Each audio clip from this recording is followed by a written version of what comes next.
Welcome to the Takedown, Subverting Power, Radical Thought. I'm your host, Nick Nowlin. I'm joined by Richard. Say hello to the guest, Richard. Hey everyone, thanks for watching, and this sounds like it should be a great episode, so I'm looking forward to being a part of it, and I'll let Nick get right into it. All right, I think I always talk about propaganda, I talk about illusions, and I talk about like where we kind of think things are. And today I want to attack something broad, but then I'm going to kind of show some practical applications of like how it really works, how I see it working. And what I want to attack today is kind of like how we have this idea of how something may or may not work. And it kind of shapes the way we perceive goals politically, but we're kind of forgetting how politics actually works. And so what I mean by this is like I'll engage with people and I'll talk, with leftists and liberals alike. I don't talk to as many right wingers as I should, and I need to go back to that. But it's already hard enough to get like the center left person to even get what you're trying to get at, and they agree with you. They just don't know that they agree with you in principle, but their actions are actually anatomically opposed to what you're trying to achieve, and anatomically opposed to what they're trying to achieve. They just aren't aware, and to me that's hard to work with. And imagine somebody else who may not even believe what's necessary and may not even believe, even more than that. And it's just like, okay, there's only so much one man can do, right? But Yeah, go it'd be ahead. tough. Go ahead. Oh yeah, I mean, I think those things are very, very difficult. So I need to just go back to talking to hardcore right wingers and libertarians in particular because they're the farthest gone, at this point. But I kind of ran it right there. What I want to talk about is understanding your own circumstance. And I think, the problem that we have in society right now is that we tend to kind of believe that society is like, how can I say this?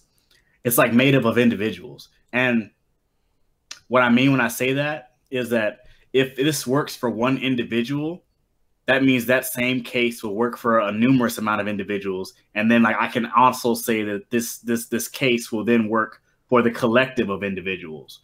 And the problem with that line of thought is that first off, it's not real. Like one person doing something or two people doing something may not be a big deal.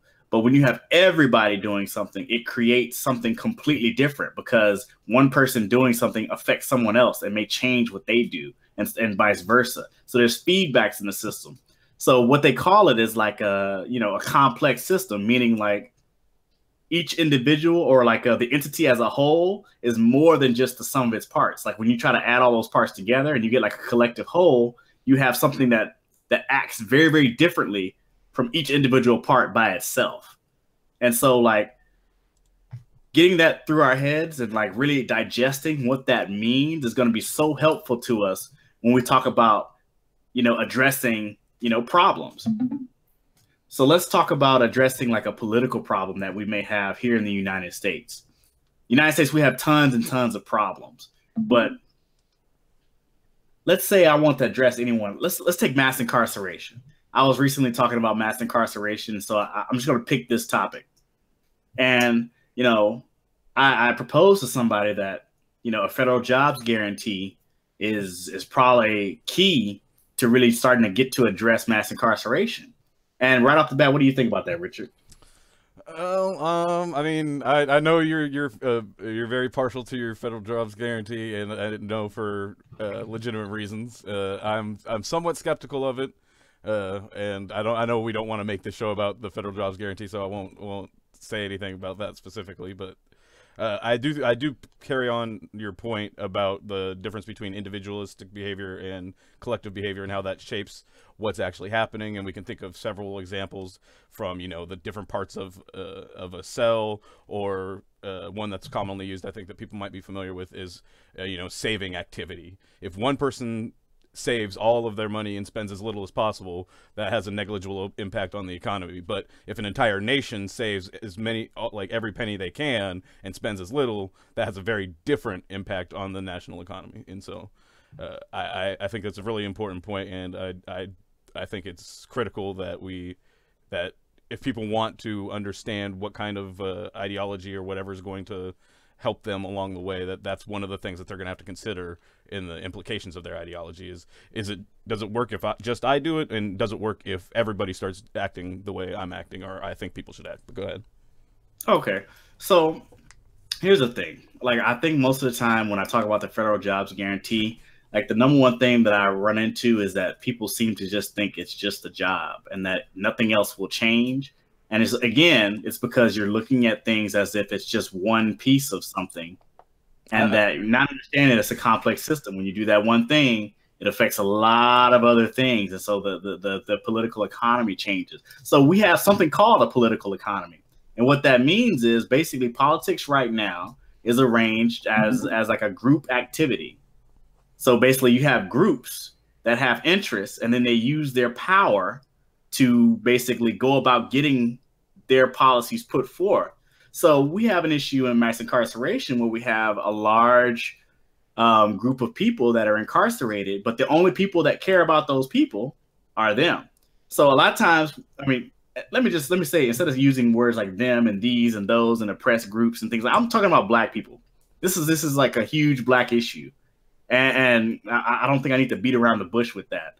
But what I want to say is nobody cares about black people but black people.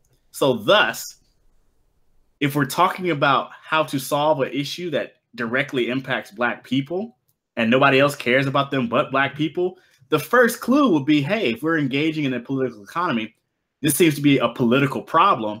How can we go about it in a political way that we can solve this? Okay, well, first off, we have to say, well, how come the problem hasn't been solved? And the real answer to that is black people lack the political power to achieve a lofty goal such as, the end of mass incarceration on their own. So why do we lack what would help us get political power? Well, first off, we need more people to be engaged in the struggle in general. Like, a lot of people just are unplugged. So 1 second, I need to actually respond to this really, really quickly. Take over for me, Richard. Can you kind of agree or disagree? What do you think about that? Yeah, no, I think it's an interesting point in that I'd add that there's also the aspect of that there's a very large group of people with countervailing interests in something like mass incarceration, that that liberation of the people that are suffering from it would come at the direct expense, both literally and figuratively, of the people that are profiting off of it. And so not only do black people need to overcome just a lackadaisical care for their problems, they have to overcome the fact that there's a group of people that have an interest in perpetuating those problems for profit. So I'll agree to that. And here's what I'll say to that. I believe that an empowered community will actually have the needed political power to actually rub up against that. The problem, though, is it's not just individuals that profit very greatly. There's mass incarceration, the prison industry. It is an industry. It's got that word on the back of it, industry. So like, you have people that may not necessarily agree with mass incarceration from a moral standpoint, but there's entire counties that if the prison system were to be downsized, that county would be destroyed. And so to overcome that, you would need something like a federal jobs guarantee to kind of alleviate the financial incentive for people to support a morally corrupt system or a morally corrupt structure, as their subsistence. And so, like, again, this is the key. This is part of why the federal jobs guarantee and an infrastructure program is really, really key to kind of helping us deal with how can you dismantle the the state of mass incarceration or the carceral state. Yeah, I think if I'm viewing the federal jobs guarantee as more of a short-term solution and addressing some of the issues as you mentioned in that way, I think I become more receptive of the idea. I'm not totally off put by the idea. I'm just skeptical. So it's not as if I'm totally out of bounds. I would just say that that there's, or go ahead. I could tell. No. I mean, finish your thought. I'm going to say something else. Okay. Well, I had another point regarding the the process in which that we acquire and maintain political control. In that it's a difficult process. You said that people need to be woken up, have to be engaged, and I think that that hurdle itself is going to be a difficult one to overcome. I think it's easier to overcome if we can get out of a constant state of emergency. Like I think we have a situation where being on the bottom, as we are structurally, black people are on the bottom. I don't need to have to prove that. I think that's fairly clear. So we're going to work on some assumptions here. I'm not necessarily going to prove everything, but I'm kind of working off of that. Everybody comes to this conversation with a little bit of basics here and there because I'm going to kind of pull from it, but I don't want to have to get sidetracked having to really lay out a whole bunch every time because I've been told as I go back and watch my shows that I kind of do like an information overload. So I don't want to overload you with information. So to keep from doing that, I'm going to start just trying to get at exactly what I'm talking about and trust that if I'm pulling from information that I'm assuming I'll just say it like, hey, I'm assuming you know this. I'm kind of going to do that moving forward.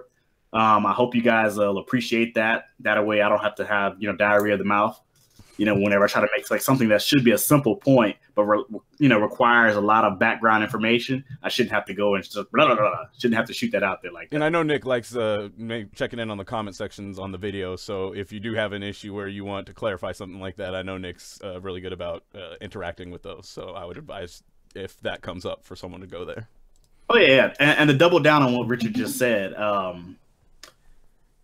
I have a small enough audience and enough time on my hands that every time anybody makes a comment on any of my videos, I pretty much have a response. So if you have a question or if you didn't like what I had to say, I'm more than open to discussing it. And I can, basically give you links. I can reference books that I'm pulling from. It's a good place where I can kind of share information with you because right now my audience is extremely small. So I can pretty much every comment that you throw up there, I'll see it and I can pretty much respond to it. Now, if I had a huge platform, that may or may not be possible anymore, but I'll let you guys know when we cross that threshold. I doubt, that we'll be there anytime soon.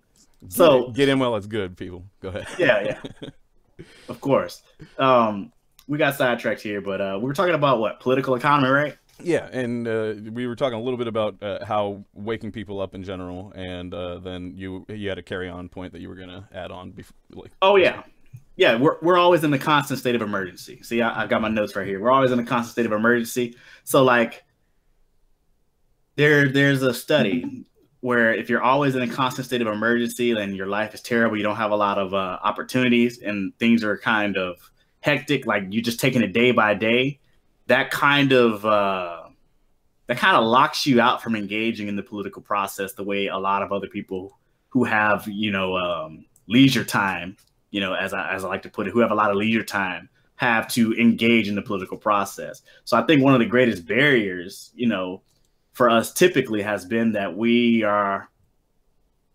so many of our community are not engaged in politics and they're just struggling to survive and make it day to day, that they don't pay attention to what's going on around them. And it's because, in all honesty, where they're situated in life, they just don't have the luxury to spend a lot of leisure time paying attention to these things. And you could say, and you can say, yeah, everybody should pay attention to this and everybody should pay attention to that. But I can guarantee you that if you trade places with anybody who's really, really struggling, like working 2 and 3 jobs and like, they're all minimum wage and you live in a terrible area and you live that life, you would think very, very differently about it. Yeah, I think that's a great point. And just anecdotally, I recently went to the March for Our Lives rally that was locally in where I'm at in Washington, in Tacoma. And it was interesting. Tacoma, for those who aren't familiar, is basically the blackest city in the state. And it was on Martin Luther King Way in one of the blackest areas in Tacoma. So if you look at the demographics by block. But when I got there, there was essentially very few black people there, probably maybe 1 to 2 dozen out of nearly 1,000 people. And so I thought that was interesting. And one of the people that I had actually come across during the march was somebody who worked right there on Martin Luther King Jr. Way at a resource center for the community. And when I was talking to her, she was a young black woman, probably mixed, but she was unaware. One of the things that caught my attention is she was critical of those who weren't there, like as Nick mentions, in those sorts of circumstances, in that she was like, if they can't get engaged, it's on them. And I thought that was a really tough thing for somebody in her position to be arguing. And then also what was concerning for me was she was unaware of who Fred Hampton was, which I think strikes back to the point of understanding our position and where we are in this society, in that if you don't understand that the government has already taken some rising stars and essentially murdered them and face no consequences, then you're not going to really be prepared about what battles we have in front of us. But so I just wanted to get that in there. Personal. Yeah, let me pick up on that point. You said she said, you know, for those people who aren't there, that's on them.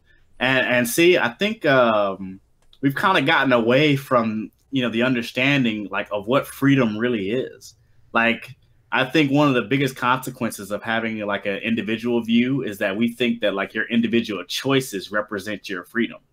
And you know, this has been something that people have been wrestling with. I mean, I'm sorry, that has been wrestled with and put to bed long ago.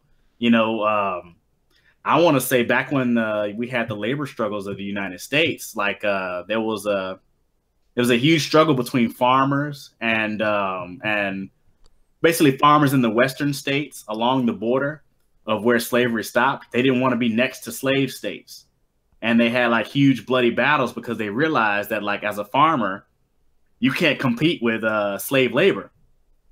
So basically they had a bloody struggle, not because, you know, necessarily they cared about the fate of human beings, other human beings that were subjugated to slavery or treated as chattel, but because they understood that so long as they were in direct competition with slave labor, you know, they weren't free.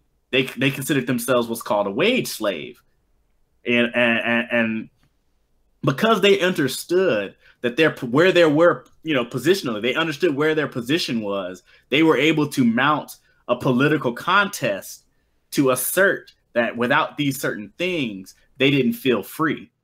And I think we've kind of lost that. And I would even say, you know, the struggle in the United States in the 60s, you know, after, you know, when you have people like Fred Hampton, they were trying to start gearing the struggle towards true freedom, away from like this idea that you have choices and these choices just dictate your outcomes. It's really about, do you have freedom in both the form and content? And so the thing is, let me basically put an illustration out there so everybody understands what I'm talking about when I say form and content of freedom. Let's say you're going to bake a cake and you have some of the materials you need, but not all of them. And I'm like, all right, everybody can bake cakes. But one group, I'm going to give them everything that they need. I'm going to ensure that they have the flour, bread, the eggs. I'm giving them the oven. I'm going to make sure they have electricity. And then another group, I'm going to say, you can't bake eggs. I mean, you can't bake cakes. And so one group's been baking cakes and they've been doing their thing. And then finally I say, all right, I'm going to let the second group bake cakes as well. But I'm not going to provide any materials. You have to come up with those materials on your own. And if you can't come up with those materials on your own, I'm just going to say, well, you're now free to bake cakes, but only if you can afford the materials. And the realization is like, but I gave the materials to the other group. I gave it to them so that they could exercise that freedom. But now I'm telling you that you can only exercise the freedom if you can provide the materials for yourself. So what I've done there is I haven't necessarily freed you. What I have done is I basically made you aware of a privilege that you can exercise. Whereas the other group, I've actually empowered them and made them free. And so that's why when I talk about a job guarantee, that's what I see it as. I see it as we can perform the policy in such a way that we actually start freeing people so that they can have leisure time, vacation time, time to engage in the political sphere. You know, so they can not live a precarious or unstable life where they don't really have time to engage in the political process. And since, again, we're going all the way back now. I mean, I'm doubling down. Since we have a community that disproportionately suffers from this and disproportionately is not engaged in the political sphere the way we should be, a policy like the federal jobs guarantee could be critical. It could be a critical key to really getting that engagement going. Now, that's not to say it's a one-shot thing. I'm not saying you just snap your fingers and boom, it's gone tomorrow. But at least at this point, we have a situation where now it's like, okay, we've opened up some passage, we've opened up some space here. Now we actually have, all the ingredients we need. Now we can start trying to bake a cake. And now it's actually going to be a situation where we actually have some space to kind of maneuver. And that's what I see it as. And I think the points, there's an episode going back that maybe we'll go ahead and throw a link in the description so if people are interested, when we talked a little bit more extensively about the federal jobs guarantee versus a UBI. But one of the things you did with your argument about the federal jobs guarantee, you did a good job of reminding me of some of the shortcomings of a UBI. But I also fear that in the application or the pursuit of what you're talking about, we end up with a lot of the same problems with we would get with a UBI being implemented in our modern political sphere, where rather than actually used to empower the people in the ways that you describe, it would be used more to let the government off the hook for some of the social safety nets that are already in place, and use it as to offset a budgeting issue in a way, rather than actually empower the people in the way that you're talking about. I think it within the revolutionary struggle and within that framework, the idea of a federal jobs guarantee, I think, would serve the roles that you are. I think within the neoliberal, two-party system that we have currently, it ends up looking more like a tool to be abused by those in power to do the similar things that we discussed with the shortcomings of the UBI. But go ahead. So again, anything that's done politically can run the risk of being perverted in one way or another. But I believe that if the people are adamant and if we're really involved and engaged, like, it could be the key to the kingdom. And I believe some other notable figures, namely Martin Luther King and some other people along the way, those who I may or may not name. I believe Malcolm was also in favor of the job guarantee, but I think he was more so kind of like preaching more like a self-sufficiency. But that was in a different time. Like, I think it's clear that, by now we understand that self-sufficiency isn't possible. And just to start kind of moving away from that, another example, since we're kind of in this vein of kind of like believing in things that may or may not be possible, is this idea of black banking. And it puzzles me, because underlying the idea of black banking is a misunderstanding of how banks work. And rather than teach everybody about how banks work, what I'm going to tell you is that a bank performs a vital function. It is able to multiply capital in ways that empower things to happen, but it does these things through money creation when it issues out loans and stuff, not necessarily like by borrowing and then like acting as an intermediary. That's like a very, very old school way of looking at banking. It doesn't do that anymore. Imagine a bank as basically able to give a loan with one hand and receive the loan on the other hand, but they're on both sides of the equation for the most part. That's how they do. That's when they make a loan, they have two things. They have an asset and a liability, and they net to zero to them, and they just pass the stuff around, and somebody will say, well, how is a loan an asset, not a liability? I was like, well, think about it. If you have somebody who signed an agreement to pay you a certain amount every month for 30 years, you have that piece of paper, a legal agreement. Basically, he's consigned himself to paying you this amount of money for 30 years. That has a monetary value. It's an asset. It's not a liability. Like, you have somebody paying you every month. That is an asset. And that asset has a value, and its value really is the amount of amortized payments. That's the value of that loan. And so because they have that, they can sell that to somebody else. Somebody else will buy it from them.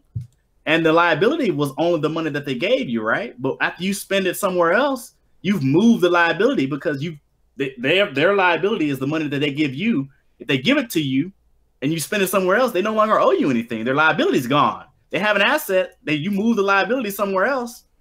What's to stop them from doing whatever else they want with it, right? Like that's really how it works, guys. Yeah, and that's really at the root of what caused the financial crisis in 2008. Essentially, was the misvaluation of those assets, and they earned the name toxic assets because essentially the agencies that we put in charge of rating them and determining how the one other component, the likelihood that those payments are going to continue and are going to arrive, was being grossly misrated. And so like when something that fundamental to the banking system is so fundamentally flawed, that's how you end up with a huge failure. And to Nick's point about the printing money aspect, the way that they were bailed out of that situation was by the federal government printing a bunch of money and handing it over to them either at zero or in some cases even negative interest rates. But that's a whole so and again, I think we're kind of being too physical here. We're at the point now where money isn't just printed money. Money is electronic. You don't have to print anything. We don't have to waste any resources on it. You can actually just, press a few buttons on a keyboard and there it is. So there's no actual real resource tied to it whatsoever. At least with printing, you have to burn paper, right? Yeah, well, you don't have to do that with electronic money. Another way this manifests is the debate about whether we're going to keep pennies at all, just because they cost more to make than they're worth. And so that's another way that we've seen it manifest in our economy, in our everyday lives, and a material that we see on a daily basis. I'm sure there's some people that still quite value pennies and would be hurt to see them gone. But go ahead. Yeah, I mean, I don't want to go too far off on that. See, I said I'm not going to explain how the banking works, and we went on ahead and explained it anyway. As best we could. We're not going to keep going. Mm-hmm. But if you guys want to look it up, it's called endogenous money. If you basically type that in, you can find lots of information on how it actually works, on how banking works, on how money from a sovereign currency issuer works. You can look up those things and basically get a better understanding of what we're talking about here. But for the purposes of this, I'm talking specifically about black banks.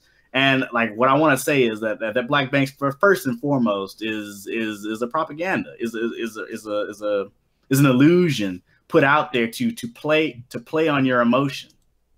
And what I mean by that is, so if you want to talk about like a community bank that has a charter and it functions, as a way of being an intermediary, taking capital from people and then loaning it out to other people. If you can find a community bank that still operates like that, a community bank can be okay for the most part.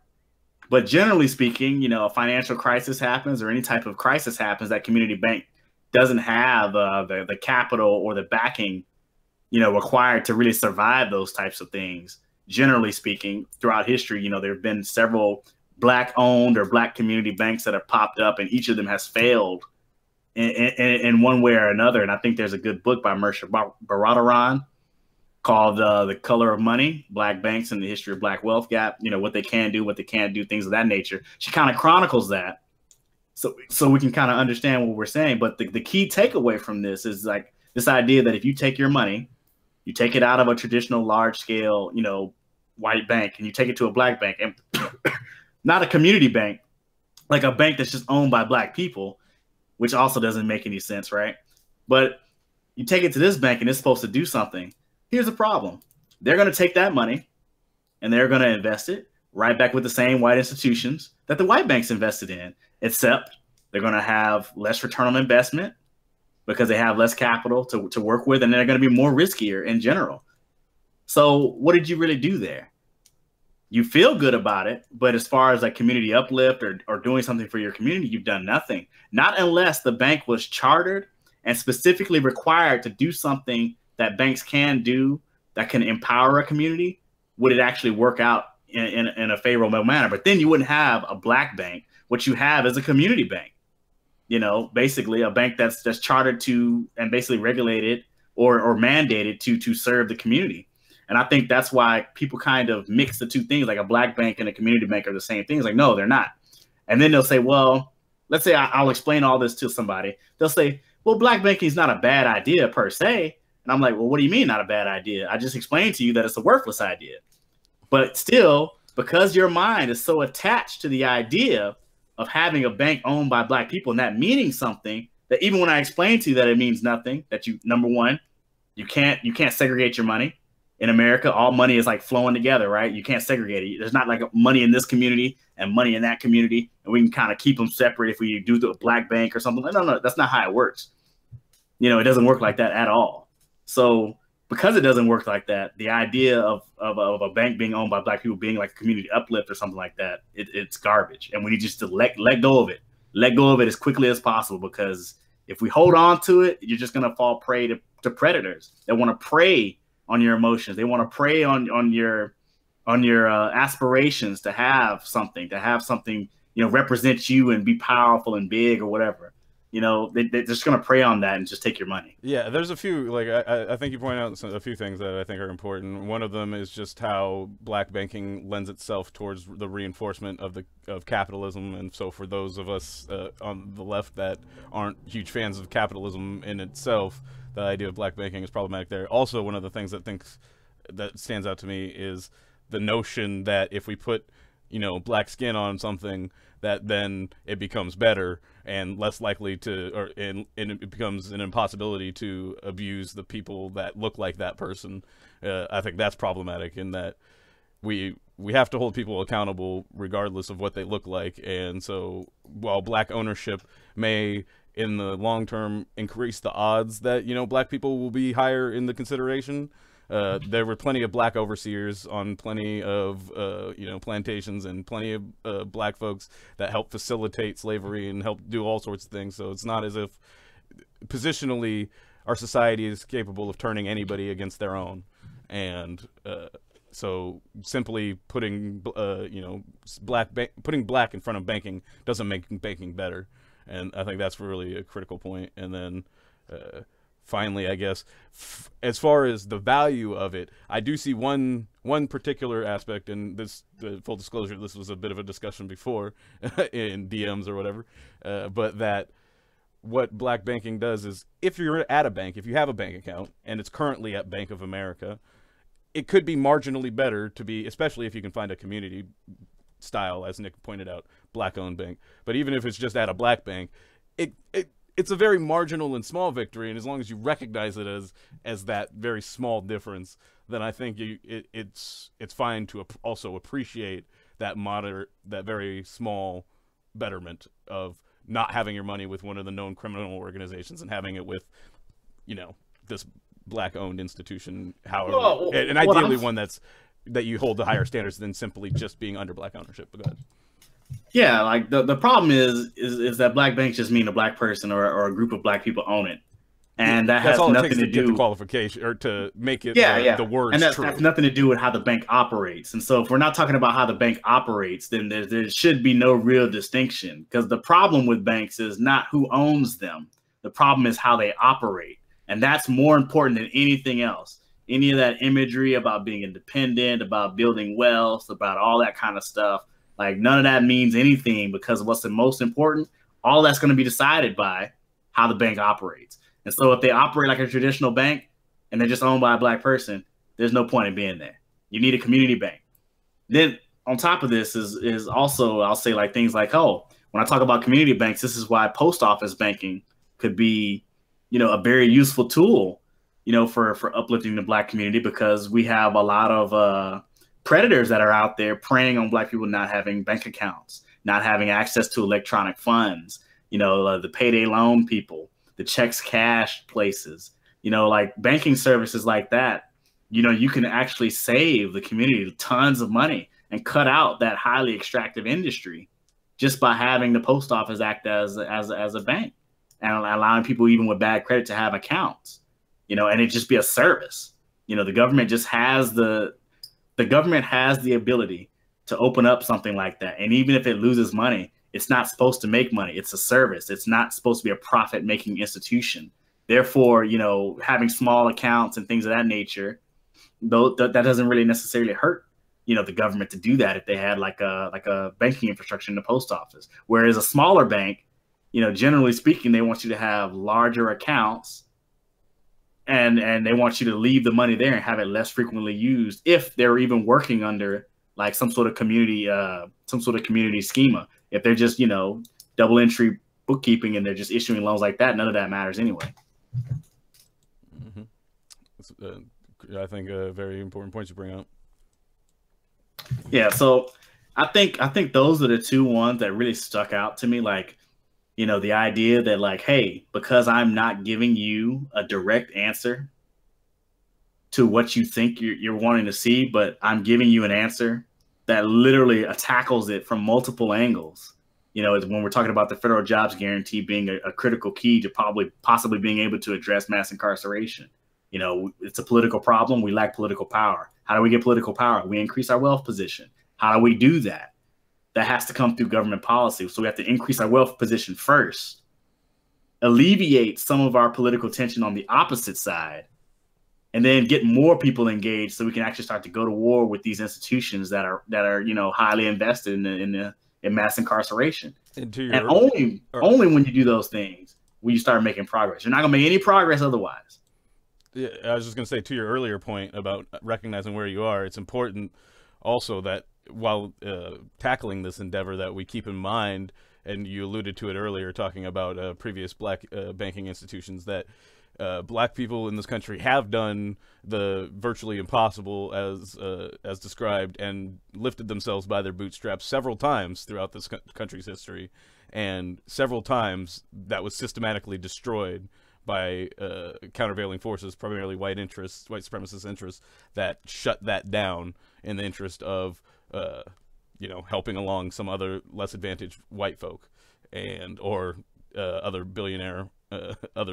And so that if we're going to go about increasing this wealth position as a means to enacting political change, we're going to have to be aware and cognizant of the forces acting against us. Essentially we'll do anything. There's nothing they haven't done. But basically what you're saying is we can't have an objective and not be willing to take a look at the political economy. That's what you're saying.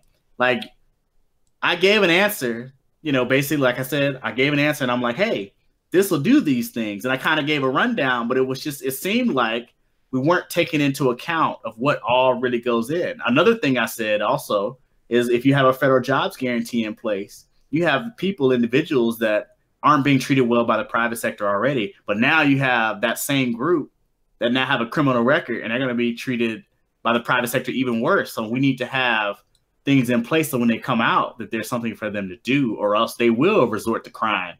And, you're basically just empowering your political enemies at that point to make stronger cases against letting more people out of prison. And you'll probably see like a backlash where you'll see, imprisonment rise back up again because criminality increased after that. But if you have a federal jobs guarantee, it kind of buffers against some of that. And you can kind of have some infrastructure in place where you can kind of start dealing with some of the issues that are going to come from letting a lot of people out of prison without, kind of like having anything for them to do. So you have something there. You have things in place.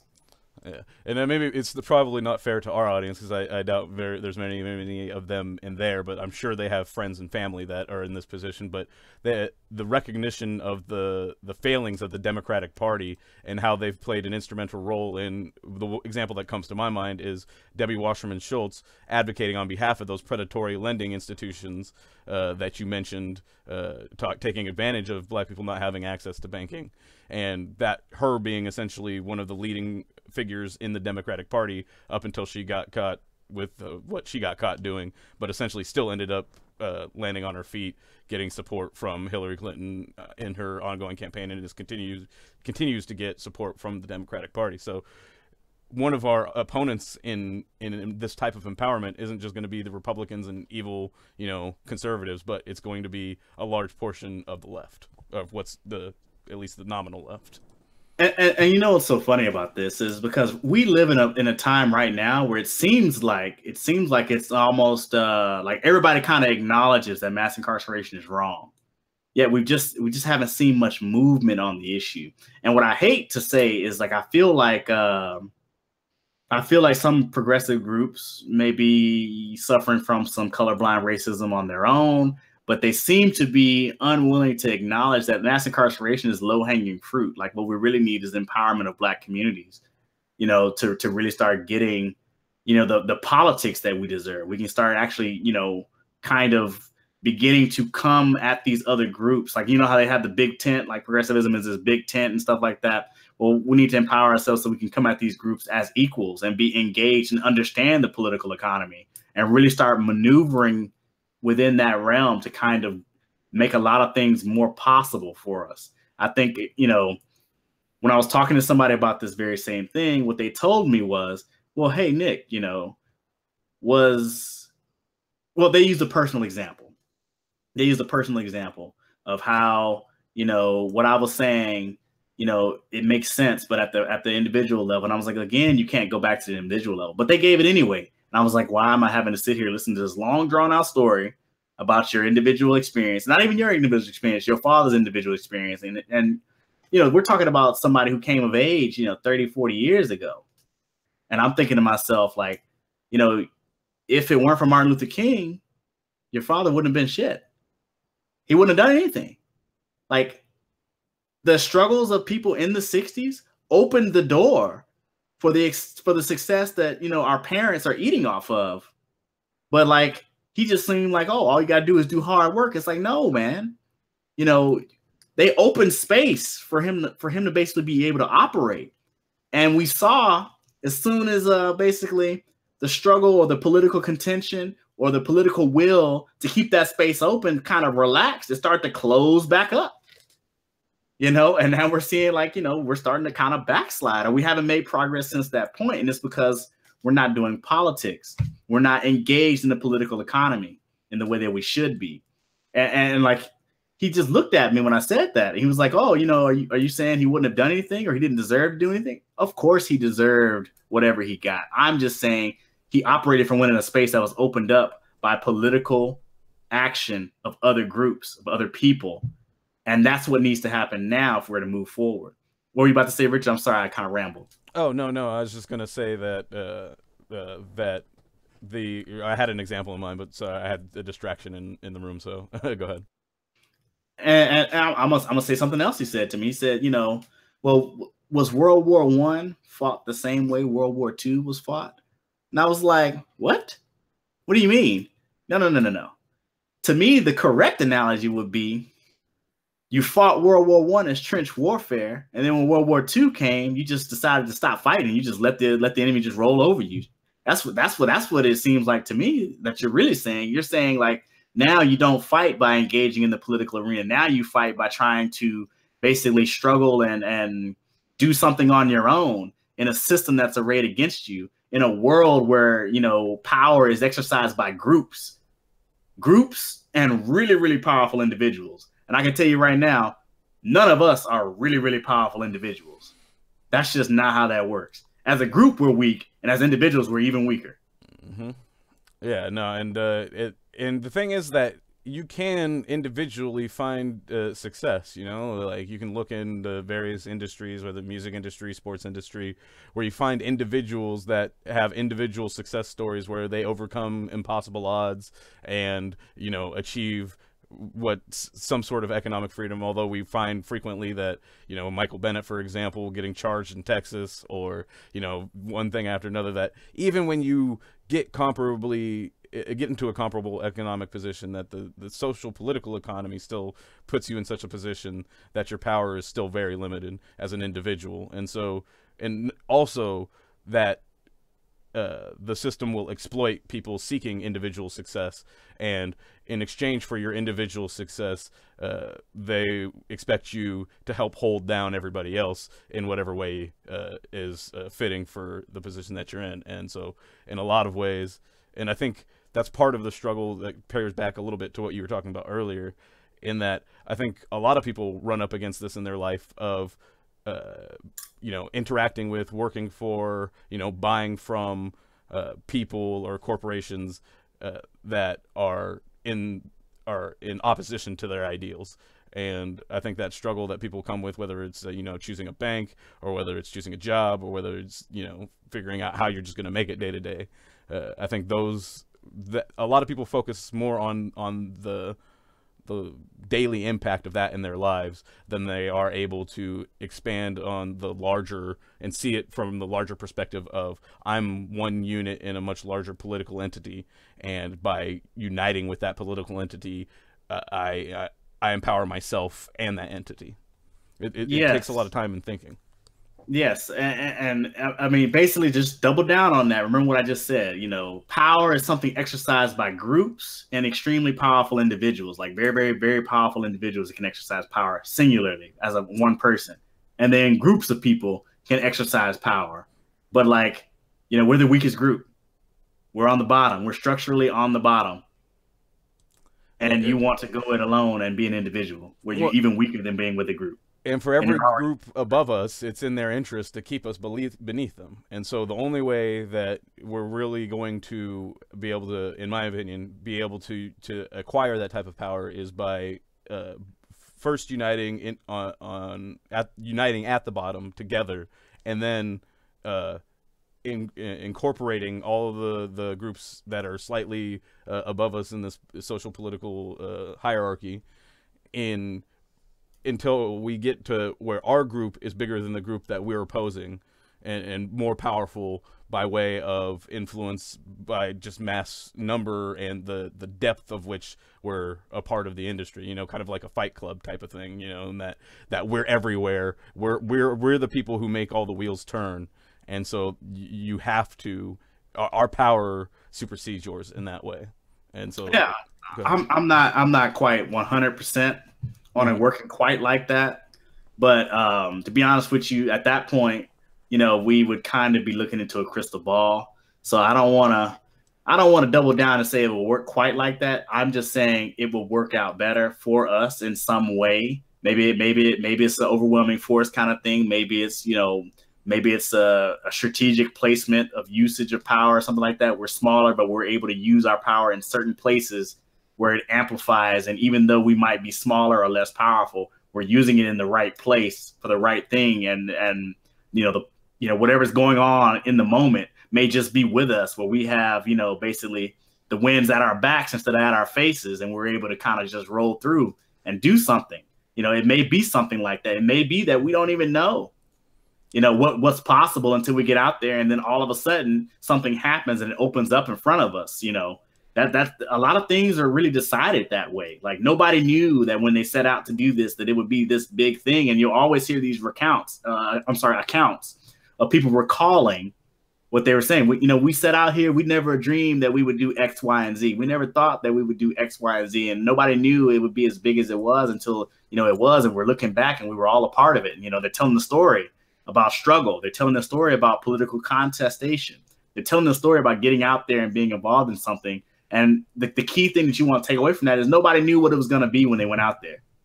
Nobody knew anything. So, you know, a lot of times I'll hear people asking for like some kind of plan. Number one is, even if I gave you a plan, if I was qualified enough to give you a plan, you probably wouldn't be qualified enough to understand what it is. I'm gonna just throw it out there. Not saying I'm talking down to somebody, because you heard what I said. I'm not qualified to make the plan, and you're probably not even qualified to even judge any plan that I tried to make, and I'm unqualified, you're unqualified to read it. It's just that simple. Like, really what it is, sometimes we just have to get out there and kind of be out in the political wilderness and make something happen. Yeah, and I'm reminded of Professor Eddie Glaude and the political imagination, and how critical that is to our future, in that we can't be trapped in how we understand things today and presuming that this is how it is and how it always will be.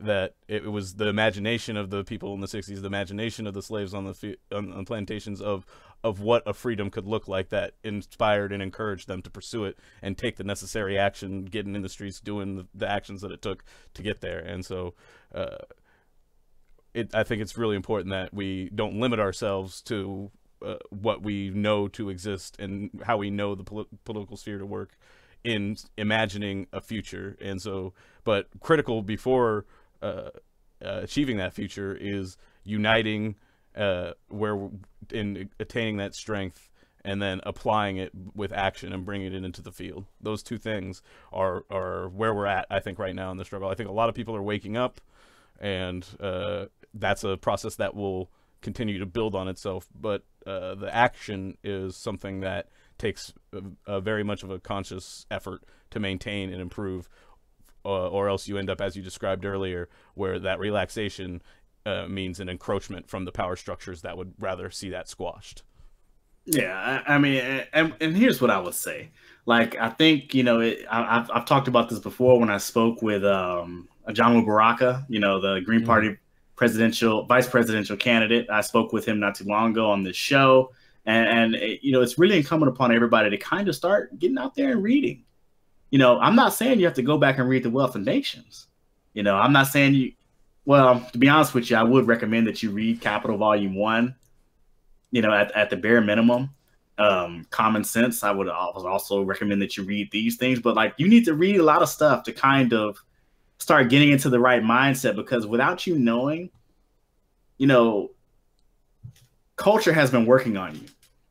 The socialization process has been working on you since you were small. And that means you've imbibed stuff that's not necessarily productive to your best interest, like maneuvering inside the political arena, right? You've basically been force fed something, and to be honest with you, you're really going to have to go in with an open mind and kind of open up your mind a little bit more in terms of like learning how something may really work, learning about the history and context of things that happened in the past. Read about the labor struggle, read about it.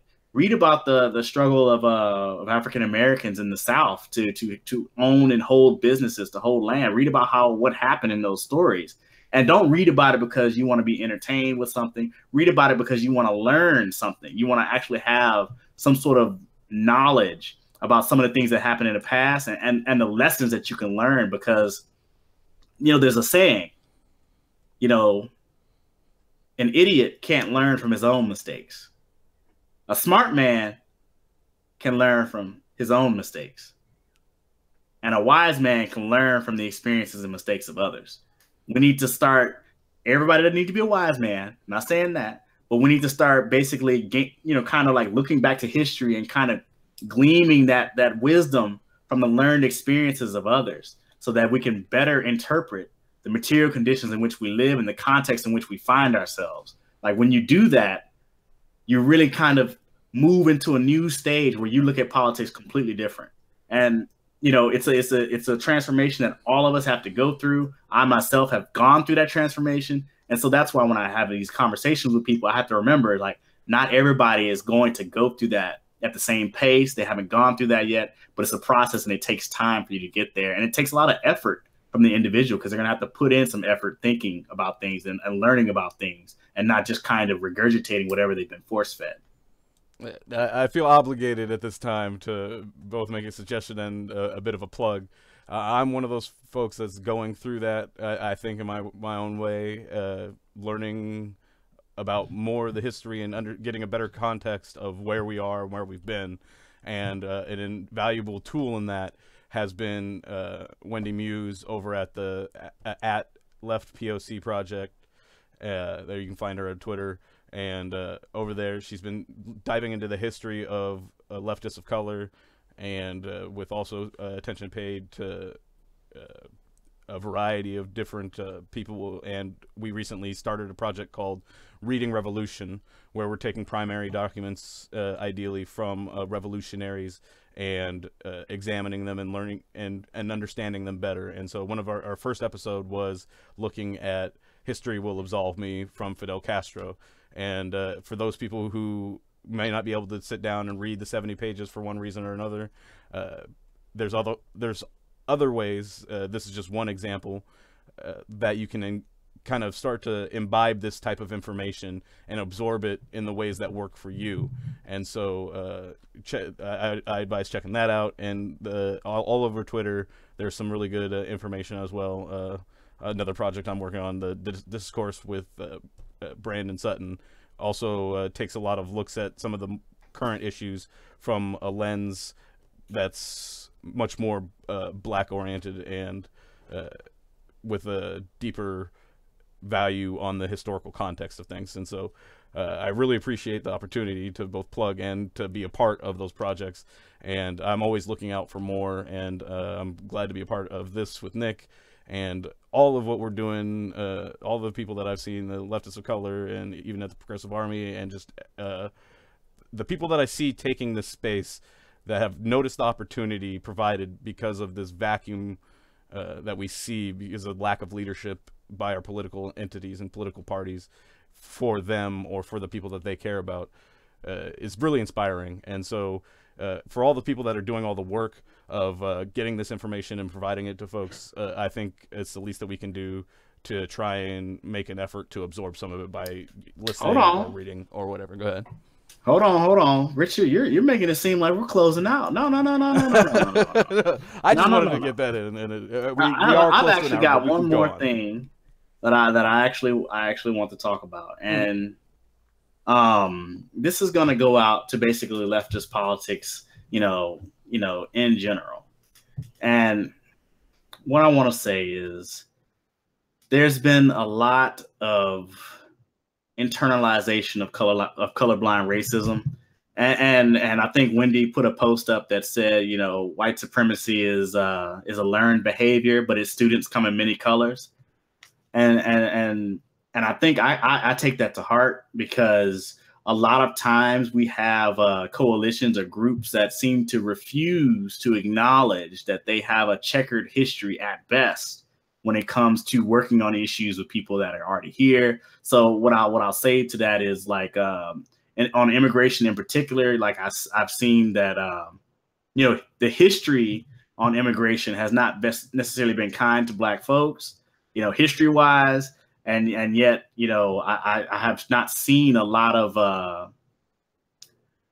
real interest from those groups in making sure that what they're doing is not necessarily, requiring somebody be in coalition with you, but you're not willing to be in coalition with them. So basically, like, if you're talking about intra-group exchanges, we should be talking about a real exchange. Like, if there's supposed to be a Big Ten and we're all supposed to be down behind a certain agenda, I think as of right now, we can honestly say, with the situation of Black America being where it is, that, the progressive community really needs to do a lot better as far as addressing the direct issues that Black Americans suffer here in America. And I think I'm not wrong to ask for that. And if you feel like I'm divisive, or like that's a wrong thing to ask for, or if your first instinct is to gravitate towards mass incarceration as like the low hanging fruit, like, we've got a problem. Because number one, you can't solve mass incarceration without some other things in place, without empowering the community that's really going to fight for that cause. Because you may not necessarily want to fight for that cause, right? You're not gonna get there without doing some other things first. And that's not all. Look at me, I'm tripping up over my words. It's also not the only way that you can be in coalition with somebody. That's not, a code word that makes my little ears poke up and be like, oh, he's really into it. No. What I want to know is, what are you doing about a new anti-discrimination legislation to expand anti-discrimination? What are you doing to make sure that we have representation of not just Black females, but Black males in corporate America, in jobs? What are you doing to address those things? Now, if we can start getting some coalitions built around those things, maybe we can start doing a little bit better as far as like connecting everybody and basically building up the coalition that we would need to tackle some heavier issues. So I just kind of want to put that out there to our traditional progressive community that may or may not be into Black politics. I'm not necessarily always doing Black politics myself, but when we have such a dire situation, I find it hard to get on here and talk about the EPA when, we have like large examples like Flint, where the EPA just abdicated their responsibility to protect citizenry. And we have basically large sections of the country where the EPA has, abdicated their responsibility to the citizenry that are living and dealing with like pollution in their communities.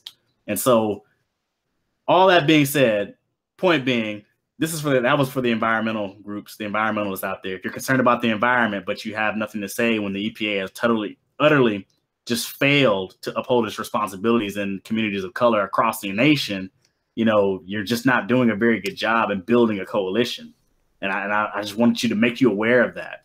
And whatever your dear issue is, there's definitely a way. There's almost certainly a way that it's exploiting and hurting Black people in as much or greater way than the way that you've observed it to this point. So the environmental example is a great example, in that there's a lot of devastation going on in the environment. But if you look at the environmental racism and the devastation done to communities through that, you'll find a very willing and open community ready to support your cause if only you're willing to consider and value their concerns. And let's say you don't take my advice to heart about building a coalition and being able to address some of those issues. You know, let me remind you that the South is right to work for a reason. The labor movement was destroyed for a reason. The peace movement kind of fell apart for a reason. And all of these reasons have been tied to racism in one form or another. So, like, unless we're willing to tackle that, we're really not going to be able to build the coalition we need to build. And I think, you know, from a progressive side standpoint, if you really want to achieve these things, you should be ready to put in some work. And it's going to be some work because you've been raised in a white supremacist society that's trained white supremacy into you, whether you want to acknowledge it or not. It's going to be some work, but that's what's going to have to happen so we can rebuild the labor movement, so we can rebuild the environmental movement, so we can rebuild the shoot, I forgot what the other one was. Oh well, point being, we have to rebuild those things, and only by working through that racial history, that racial past, and the racial context in which we find ourselves today, will we really be able to make some progress. I'm gonna let Richard say his last few words, and I'm gonna basically close out with a quote for today. Yep. Nick mentioned something I think is important, is and so that the progressive community doesn't turn into another democratic community where they've abandoned our concerns and our needs and our values for sake of political expediency and access to corporate cash. I think it's important that we challenge these progressive spaces where they fall short. And one of the places that happens, we addressed, one last plug, on an upcoming episode of The Discourse, and I think that people should definitely check that out. We also talked about prosecutors and a bit about the justice system in general, and I just found it to be a very enlightening and invaluable episode, so keep an eye out for that. Thank you again, Nick, for letting me be a part of this, and I think it's important that we represent, and sometimes our language can be dismissive of the people that have worked tirelessly to keep these movements, you know, be it the environmental movement, civil rights movement, or any other movements that we've seen. People work tirelessly to keep them at least as a part of the national conscious, and even when it's not popular or not an easy job.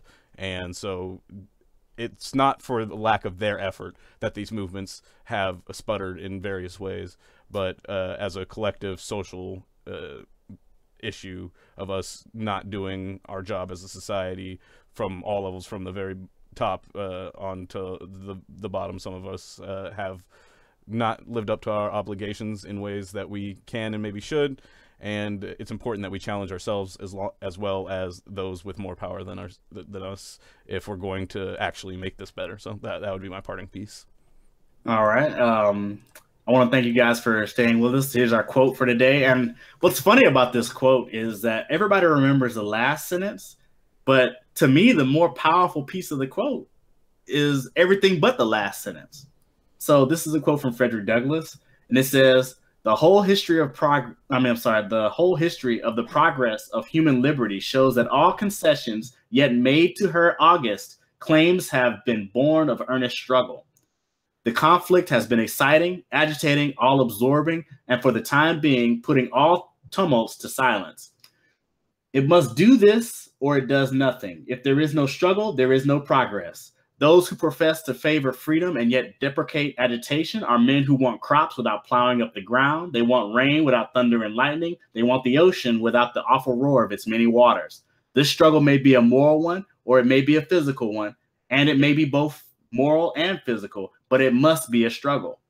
Now comes the part that everybody knows. Power concedes nothing without demand. It never did, and it never will. Think about that quote. Think about why the whole beginning of that quote is so much more important than the last sentence. But yeah, we always remember the last sentence, but we need to make sure we remember everything. With that, if there is no struggle, there is no progress.